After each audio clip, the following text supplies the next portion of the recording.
জীবনে যেমনই যত রঙের ঝড় তুফান আসুক না কেন, ভরসাটা রবের উপর রেখে ঈমানি শক্তি বলে নবীর প্রেমটাকে সাথে নিয়ে সুন্নতের ছায়াতলে জীবনে যে এগোতে পারবে, একদিন না একদিন সফলতা তার কাছে আসবে আসবে।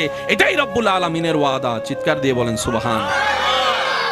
প্রত্যেকটা ভালো রাস্তায় বাঁধা বেশি, প্রত্যেকটা ভালো রাস্তা অর্জন করা কঠিন বেশি। 2 নাম্বার করে সার্টিফিকেট নেওয়া সহজ, কিন্তু পরীক্ষা দিয়ে অরিজিনাল সার্টিফিকেট বের করা রাতের ঘুম হারাম হয়ে যায়। যেটা যত তাড়াতাড়ি আসে সেটা তত তাড়াতাড়ি, সেজন্য তাড়াহুড়া করিও না। যা করবা জীবনে আস্তে আস্তে করো, ধৈর্যের সাথে করো, আস্তে আস্তে করো, স্থির হয়ে করো।